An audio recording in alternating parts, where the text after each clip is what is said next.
Your family did this to you, didn't they? The question hung in the sterile air of the hospital room, thick with the scent of antiseptic. The fluorescent lights buzzed above, casting a harsh glow over Sarah Bennett's bruised and swollen face. Her eyelids fluttered open, heavy as stone, and for a moment she didn't know if she was still alive. Her lips were split. When she tried to speak, only a whisper came out. My family did this. The nurse froze for a heartbeat before quietly calling for the detective waiting outside. The room fell into a hush. Sarah's pulse beat steadily on the monitor, the sound too calm for what she had just said. Detective Lauren Harris entered, her notepad ready, but her eyes soft. Take your time, she said gently. You're safe now. But Sarah wasn't sure what safety meant anymore. Even in that sterile white room, she could still see flashes of the night before, her mother's cold stare, her father's clenched jaw, the metallic glint of a wrench. The memories came in fragments, jagged and raw. Sarah Bennett had grown up in a quiet Connecticut suburb, the second daughter in a house where love had always been distributed unequally. Her sister, Rachel, was the golden child, 2 years older, prettier, louder, endlessly adored. Everything Rachel touched was praised. Everything Sarah did was either ignored or criticized. When Sarah earned a scholarship to college, her parents congratulated Rachel instead for inspiring her little sister to do better. A year later, that same scholarship fund was mysteriously emptied. Her mother told her it had been reallocated to help Rachel buy a car for her new job, a silver BMW. Your sister needs something reliable for commuting, her father had said, as if it were the most logical decision in the world. Sarah took out student loans. Rachel got leather seats and a personalized plate. By 26. Sarah had built a quiet life for herself in New Haven, working as a social worker for at-risk teens. She didn't make much money, but she liked her work. It gave her purpose, something that had never existed in her own home. Still, every visit back to the Bennett's house felt like stepping into an old wound that refused to close. That Sunday night, Rachel had called to announce she was bringing her new boyfriend to dinner. His name was Adam Walker Sr., investment banker at Goldman Sachs. Their mother's voice practically glowed through the phone. Make sure you're on time, Sarah. We're having pot roast, Rich's favorite. Sarah didn't remind her mother she hadn't eaten meat in 4 years. She just nodded, even though no one could see it, and said she'd be there. The moment she walked in, she knew her place hadn't changed. Rachel's BMW gleamed in the driveway, closest to the front door, while Sarah parked down by the curb. Inside, her mother was setting the table with the good china, the kind she used only for special occasions. Her father barely looked up from the football game on TV. When Rachel and Adam arrived, the house seemed to shift. Rachel's laughter filled every corner. Her mother rushed to pour wine, and her father actually stood up to shake Adam's hand, a gesture Sarah had never received from him in her entire life. Adam was charming in that polished, rehearsed way, the perfect smile, the expensive watch, the easy confidence of someone used to admiration. Everyone. This is Adam, Rachel beamed, slipping her arm through his. He works in finance, senior position. Oh, how impressive. Her mother gasped. You must be doing very well for yourself. Adam chuckled modestly. I try my best. Then his eyes landed on Sarah, who had been quietly setting out napkins at the far end of the table. And you are? Sarah, she said. I'm Rachel's sister. All right, he said, smiling. What do you do, Sarah? It was an innocent question, but the room went still. Her mother's jaw tightened. Her father shifted uncomfortably. I'm a social worker, Sarah replied after a beat. I work with at-risk youth in New Haven. Adam's smile didn't falter. That's admirable, he said. What made you choose that field? Sarah started to answer, to explain the satisfaction of helping kids who felt unseen. Kids like she once was, but her mother's voice cut through her words, like a blade. Don't bore him with your sad stories. Sarah, he's just being polite. Rachel laughed. Her father took another bite of pot roast, pretending not to hear. The air thickened with something hot and ugly. Sarah looked down at her plate, the vegetables untouched. Her pulse pounded in her ears. She had spent a lifetime perfecting the art of silence, but that night, something inside her shifted. She looked up, meeting her mother's eyes. You always say that, she said quietly, but maybe you just don't want to hear me. The table went silent. Forks froze mid-air. Her mother's lips parted, then curled into a thin, smiley C. Deliberate. Rachel snickered. God, Sarah, why do you always have to make everything so dramatic? But Sarah didn't answer. She simply sat there, shoulders straight, refusing to look away. For the first time in years, she didn't shrink. And across the table, her mother's laughter, sharp and brittle, broke the silence, like glass shattering on tile. It was the kind of laughter that promised something terrible was coming. The room had gone still after her words, as if even the air didn't know how to move. Sarah sat rigid in her chair, her pulse echoing in her ears. Across the table, her mother's smile never reached her eyes. It was the kind of smile that made your stomach twist before your brain understood why. "Excuse me," her mother said softly, her tone so calm it almost sounded kind. "What did you just say to me?" Sarah didn't look away. "I said maybe you don't want to hear me." Rachel's laugh sliced through the silence. "Oh my God, Sarah, stop playing the victim. You ruin every dinner we have." Adam chuckled beside her, trying to look polite but failing miserably. There was something cruel in his amusement, the same smug pleasure Rachel wore like perfume. Sarah's father cleared his throat. "That's enough," he muttered, but his voice held no real authority. He didn't look at Sarah when he said it. He never did. Her mother slowly stood from her chair, napkin folded neatly beside her plate. "After everything we've done for you," she said, her voice trembling not with sadness, but with contained fury, "you sit there, in this house, and talk to me like that." Sarah swallowed hard. "You mean after everything you've done for Rachel?" The chair scraped sharply against the hardwood as her mother turned and walked toward the garage door. No one spoke. The sound of her heels echoed down the hall, rhythmic and deliberate like a countdown. Sarah's stomach tightened. She didn't know why she felt afraid and she heard the clink of metal. Her mother returned, holding a wrench. It glinted under the dining room light, an absurd, ugly contrast to the lace tablecloth and fine china. "Mum," Sarah whispered, her voice barely audible. "What are you doing?" Her mother didn't answer. She just stared at her, jaw tight, eyes bright with a rage that looked almost inhuman. Rachel giggled, whispering something to Adam, who leaned back in his chair, smirking. It was as if they were watching a scene in a play, and Sarah was the actress fumbling through her lines. "I'm so tired of your attitude," her mother hissed. "You sit there like a martyr while we bend over backwards for you. You think you're better than us now because of that pathetic job." "I never said that," Sarah murmured. "You didn't have to," her mother snapped. "It's written all over your face." The wrench came down faster than thought. The sound was wrong to heavy, to final, a dull thud followed by the crash of a plate hitting the floor. Pain exploded through Sarah's skull, white-hot and immediate. The world tilted, blurred, then slowed. She tasted blood before she even realized she'd fallen. "Jesus, Mum." Adam's voice cut through the ringing in her ears, but there was laughter in it, disbelief laced with excitement. Rachel gasped, then covered her mouth, giggling. Sarah's father didn't move to stop it. He just stood there, his hands trembling, his expression blank as if he couldn't decide whether to intervene or watch. Sarah tried to push herself up, but her body refused to listen. Her vision swam. The chandelier above her blurred into a halo of fractured light. "That's what you get," her mother spat. "You embarrass me in my own home. This is what happens." Rachel's voice followed, sweet and sharp. "At least now your face matches your attitude." The laughter that followed didn't sound human anymore. It was a jagged chorus of cruelty, echoing through the room like something out of a nightmare. Sarah reached out blindly, fingertips brushing the base of a chair, trying to pull herself upright.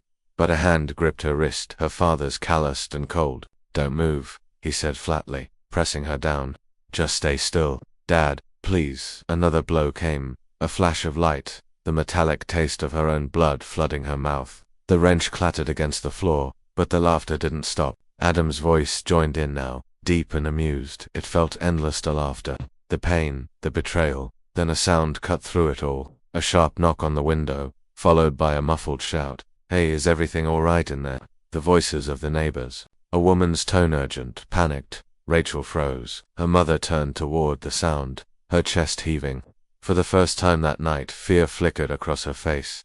Through the fog of pain, Sarah registered a name: Mrs. Sanchez, the neighbor from next door, the one who always waved, even when no one else did. The room exploded into chaos. Rachel hissed something under her breath. Adam cursed. Her father dragged Sarah's limp body toward the hallway, muttering something about cleaning up, about fixing it before the police came. But it was too late. Sirens wailed in the distance, growing louder by the second. The last thing Sarah saw before the darkness swallowed her was her mother standing in the doorway, the wrench dangling from her hand, her eyes wide not with guilt, but with disbelief that anyone had dared to interrupt her. The sterile beeping of a heart monitor pulled her back from the void. Sarah opened her eyes to the same fluorescent lights, the same cold air that had once greeted her after the accident. But this time, she remembered everything. A doctor leaned over her, voice low and steady. "Miss Bennett, can you hear me?" She blinked. The pain in her head pulsed with every heartbeat. "You've suffered major trauma," the doctor continued. "A fractured cheekbone, a broken orbital socket, and significant swelling around the jaw. You're lucky to be alive." Sarah's throat burned when she tried to speak. The words scraped their way out like glass. "They did this," she whispered. The doctor's expression faltered. He exchanged a glance with the nurse, then quietly stepped back. Moments later, a woman in a gray suit entered the room. Detective Lauren Harris. She pulled up a chair beside the bed. Her voice was gentle but firm. "Sarah, I'm here to help you, but I need you to tell me what happened." Sarah stared at the ceiling. The memory came in flashes: the laughter, the wrench, the weight of her father's hands, her own blood pooling across the floorboards. She felt tears burn her eyes, but refused to let them fall. When she finally spoke, her voice was a whisper, stripped of everything except truth. "My mother hit me," she said. "My sister laughed. My father held me down." The detective nodded slowly, writing each word down. "You're safe now," she said again. But Sarah's expression didn't change. Safe was not a word that meant anything anymore. Outside, rain tapped softly against the hospital window. The world went on as if nothing had happened, as if the violence of one family could be swallowed by the night. Sarah turned her head slightly, wincing at the pain. In the reflection of the window, she saw herself unrecognizable, face wrapped in bandages, eyes swollen yet awake. For the first time, she looked at that reflection and didn't feel weak. The fear that had ruled her life had burned away, leaving only something cold and clear behind. They had broken her body, but in doing so, they had shattered something else. To whatever illusion of power they thought they had over her. As the detective gathered her notes, Sarah closed her eyes, a quiet thought forming in the space between pain and clarity. They would never hurt her again, not because she forgave them, but because she was done being their victim. And in that sterile, humming room, with the scent of antiseptic clinging to the air, Sarah Bennett made her first silent promise. They would learn what it meant to destroy someone who had nothing left to lose. The thought was cold, deliberate, and steady, the beginning of something far more dangerous than anger. The days after the assault moved like water through glass, slow, heavy, and silent. Sarah Bennett spent them beneath the steady hum of hospital machines, her face wrapped in gauze and her thoughts sharper than ever. The painkillers dulled the ache in her bones, but not the fire behind her eyes. The police came and went. Reporters tried to slip into the building, hungry for the story of the daughter attacked by her own family. Her mother, father, and sister were taken in for questioning, then released pending investigation.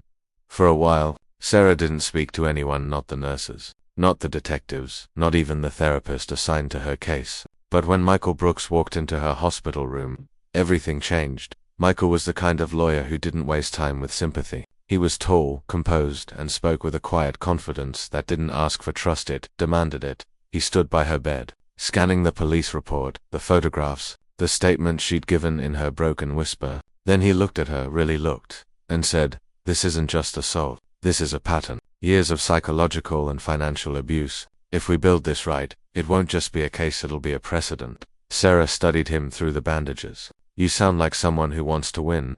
He smiled faintly. "No. I sound like someone who doesn't like losing."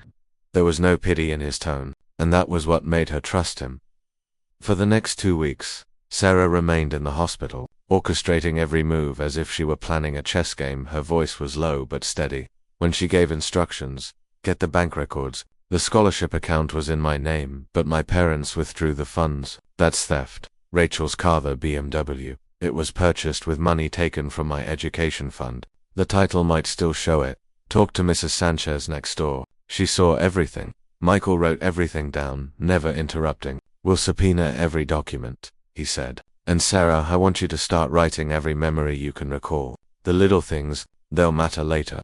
Sarah nodded, though her mind was already far ahead. Her parents had always underestimated her quiet. They'd mistaken silence for weakness. They had no idea that silence could also be precision. Weeks later, Sarah walked out of the hospital. The world outside felt different, colder, quieter, as if the air itself held its breath around her. Her reflection in the glass doors startled her for a moment. The scars traced thin silver lines down her cheek, fading into her jaw. She didn't hide them. She wanted them seen. At Michael's office in downtown Hartford, walls lined with dark books and legal files. Sarah sat across from him as they reviewed the evidence. He handed her a folder. "We have witness statements from 2 neighbors, bank documents proving misuse of funds, and a pattern of coercioning, emotional, financial, physical. The DA's office is ready to press charges.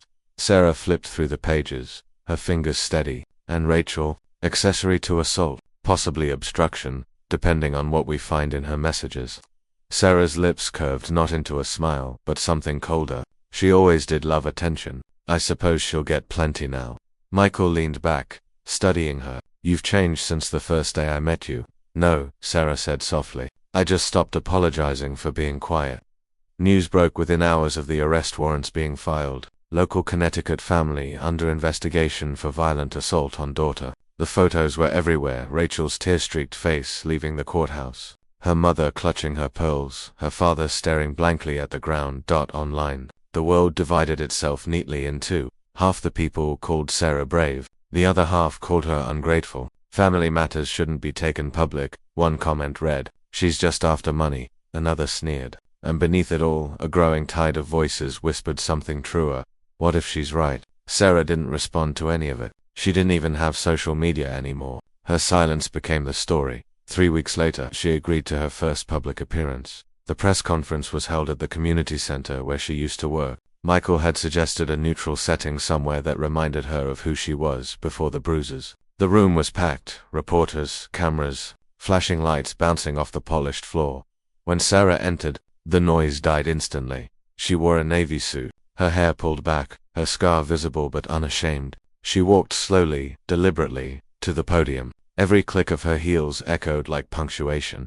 She looked up at the crowd, her gaze steady. I've been told that people want to hear my side of the story, she began. But this isn't about sides. It's about truth. Cameras flashed. My family taught me that silence keeps the peace, she continued.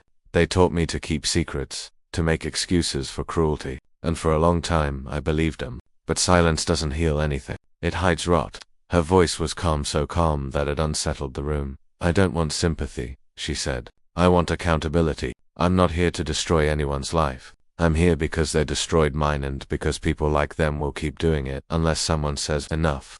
The room erupted with questions, shouted over one another. Do you forgive your parents? Are you pressing charges against your sister? Do you feel guilty for taking this public? Sarah waited for the noise to die down, then spoke again. Forgiveness isn't a gift I owe to anyone. Justice is the only thing that matters now. The flashbulbs flared like small explosions. For a moment, her scar caught the light, turning silver white under the cameras. Later in Michael's office, he closed the blinds and turned off the news coverage. That was powerful, he said. You realize this could become a landmark case. Sarah sat across from him, her hands folded neatly in her lap. Good, she said, because I'm not doing this just for me. He watched her for a long moment, something softer flickering in his expression, admiration, maybe even affection, but he didn't say it. They were both too careful for that. Are you sure you're ready for the trial? He asked finally. I've been ready my whole life, she replied. The Bennett's trial began in late autumn. By then, Sarah's story had turned into a movement. Hashtags, think pieces, talk shows, debating the family loyalty crisis. Her mother wept for the cameras. Rachel appeared in designer sunglasses, pretending fragility. Her father kept his eyes down, like a man already resigned to his own ruin. Sarah didn't attend the hearings every day, but when she did, she sat in the front row, perfectly still. She never looked at them directly. She didn't need to. Her presence was enough. When her testimony was played in court, a quiet, methodical recounting of every lie, every bruise, every stolen dollar. The jury didn't look away. Neither did Michael. By the end of it, the prosecutor's closing words were simple. They broke her body. She rebuilt herself with the truth. A week later, as the verdict was read, Sarah stood behind the glass wall outside the courtroom. She could see them, her family, sitting together one last time. Her mother's face was pale, mascara streaking down her cheeks. Rachel stared at the floor, trembling. Her father pressed a shaking hand against his forehead. The judge's voice was calm, deliberate, guilty on all counts. The gavel came down. Sarah didn't smile. She didn't cry. She just watched. Through the glass, she whispered something no one could hear, 2 simple words meant for herself. Not them. It's over. When she finally turned to leave, Michael was waiting by the hallway. It's done, he said quietly. Sarah looked past him, toward the gray sky beyond the courthouse windows. Not yet, she said. Justice doesn't end here. It begins here. They walked side by side down the corridor, their footsteps soft against the marble. For the first time in a long time, Sarah felt the world widened instead of close in. The silence that had once suffocated her now felt like armor, steady, strong, unbreakable.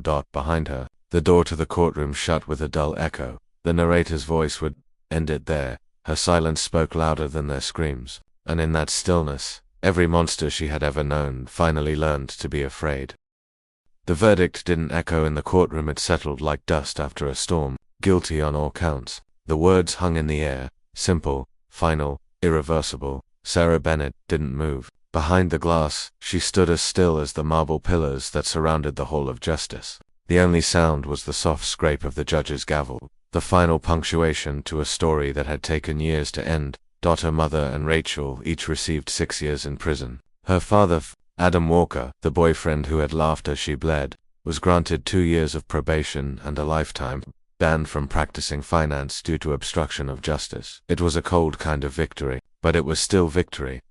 Outside the courthouse, rain fell in a thin, steady sheet. Cameras flashed like lightning as reporters shouted questions that all sounded the same. Sarah, how do you feel? Do you think the sentence was fair? Will you ever forgive them? Sarah didn't stop to answer. She simply raised her umbrella, the fabric swallowing the flashes, and walked through the storm as if it had always been meant to wash her clean.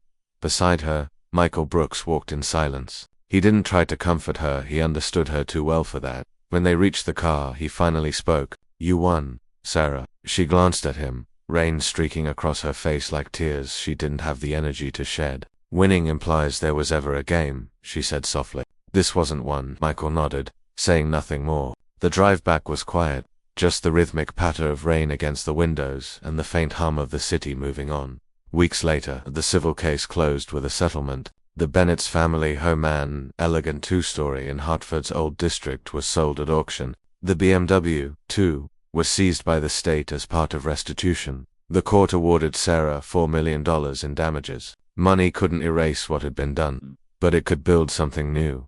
When the last signature was filed, Sarah asked Michael for one favor. I want to see the house, she said. He hesitated. Are you sure? She smiled faintly, a smile that didn't reach her eyes. I need to remember what I'm not going back to.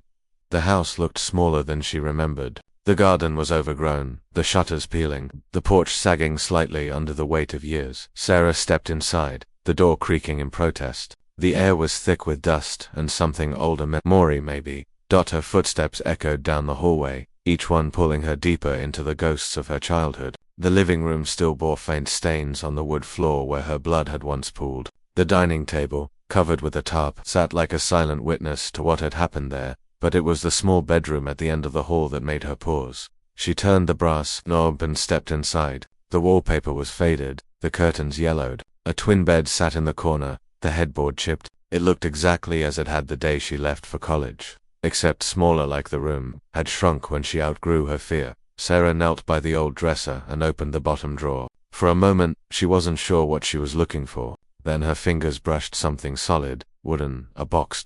It was small, carved with initials that had faded with time. SB. She opened it carefully. Inside were folded notes, drawings, a broken bracelet and a small notebook with a sticker of a blue star. She flipped through the first few pages. The handwriting was uneven, childish. Mum said, we'll see. Dad said Rachel deserves it more, but maybe one day they'll look at me the way they look at her. Sarah's throat tightened. She closed the notebook and placed it back inside the box. Her hands lingered there for a moment before she whispered, we saw. Her voice was steady, not bitter. Just final. She stood, looked around the room once more, then closed the door behind her. That night she met Michael for dinner at a quiet restaurant overlooking the city. The world outside glittered, the kind of beauty that felt detached from real life. You did it, he said after a long silence. Sarah swirled her wine, watching the reflection of the candlelight dance across the glass. No, she murmured. I just stopped letting them do it to me. He smiled faintly. That's still victory.